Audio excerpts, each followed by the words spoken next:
መስራቱ ምርታማነት በእጥፍ አሳድጓል። በማዕከላዊ ኢትዮጵያ ክልልም በቆሎን በክላስተር የማልማት ተግባር በስፋት እየተከናወነ ነው።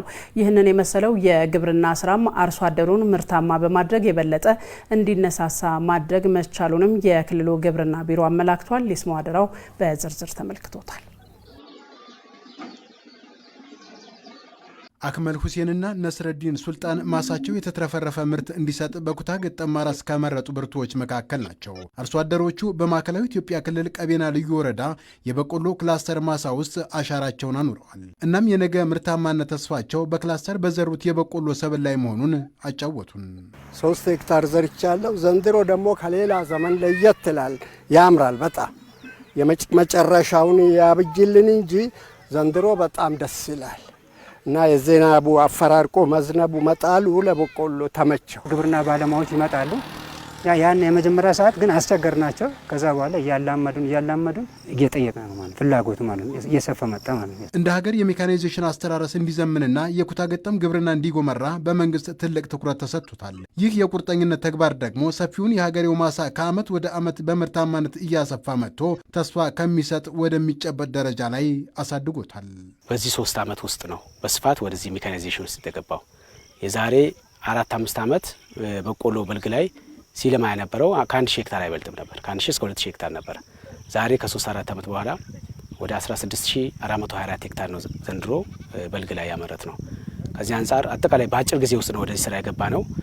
ከምርትና ምርታማነት አንጻር አርሶ አደሩ ውጤቱን አይቶታል። የመበልጸግ ተስፋችን ብሎ ህዝባችን በግብርና ላይ ያለው እይታ ለውጥ በተለይ ወጣቱም ባለሀብቱም ተሳትፎ ተጠቃሚነቱ እያደገ መጥቷል የሚል ግምገማ ያለንና ግብርናችን በጥሩ ሀዲድ ላይ ነው ያለው። በእርግጥም መንግስት ግብርናው ሜካናይዜሽን እንዲሆን የነደፈው ፖሊሲና ስትራቴጂ ዛሬ የአርሶ አደሮችን ጓዳ የሚሞላ ምርት እንዲሰጥ አስችሏል። ዘር ሰዓት ራሱ ዘር ያስቸግረን ነበር።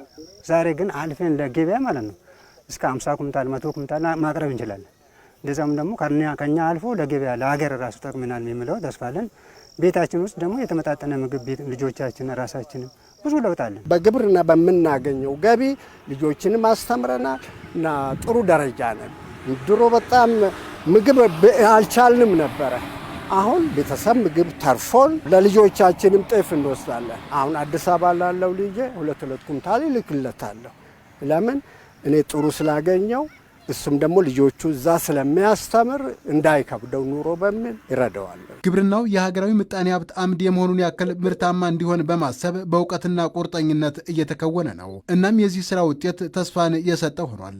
ለምሳሌ አሁን ቀቤና ልዩ ወረዳን ስንወስድ ከ8000 እስከ 9000 ድረስ አንድ ቦታ ላይ በኩታ ገጠም ማረስ የተቻለበት ይሄ ለምርታማነት እድገት ትልቅ አስተዋጽኦ አለው።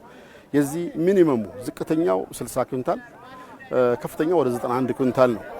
አበርጌ ወረዳ ስንወስድ ወደ 35000 ሄክታር አካባቢ ነው በአንድ ቦታ ላይ ያለው። የዚህ ዝቅተኛው ምርታማነት 71 ኩንታል ከፍተኛው ወደ 121 ኩንታል ነው ያገኘን ያለው። በልዩ ወረዳችን በተለይ በ2 ቀበሌዎች የቁም ሰብል ግምገማ አድርገናል። እንዲሁም ምርታማነቱን ምን ያክል ይሆናል በሚል በአምና ደረጃ እስከ 108 ኩንታል በሄክታር የተገኘበት ሁኔታ አለ።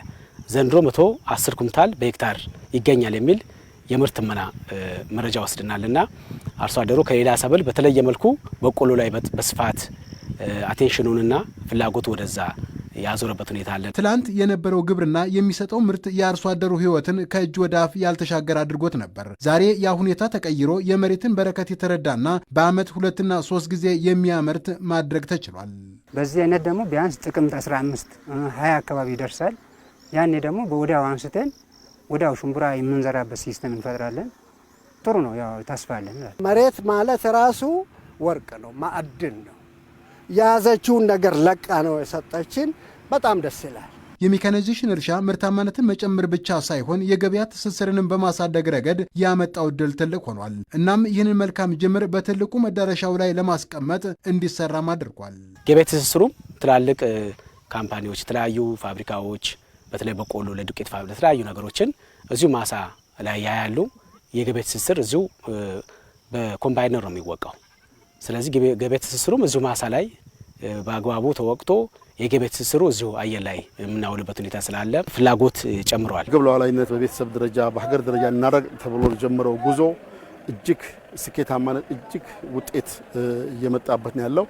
ቀጣዩ አቅጣጫችንም ምርታማነትን ማቀራረብ በየአካባቢ ያለው ምርታማነት እኩል ስላልሆነ ሊደር የአመራር ስርዓቱ የሙያ ድጋፉ ተለያይነት ስላለው ይህን እናጥበብ የሚል ንቅናቄ ነው እያካሄድን ያለ ነው። እንደ ሀገር ትላንት ካልነበረ የሜካናይዜሽን እና የኩታ ገጠም አስተራረስ ዛሬ በሚሊዮን ሄክታር ወደሚለካ መሬት በኩታ ገጠም የማልማት ደረጃ ተደርሷል።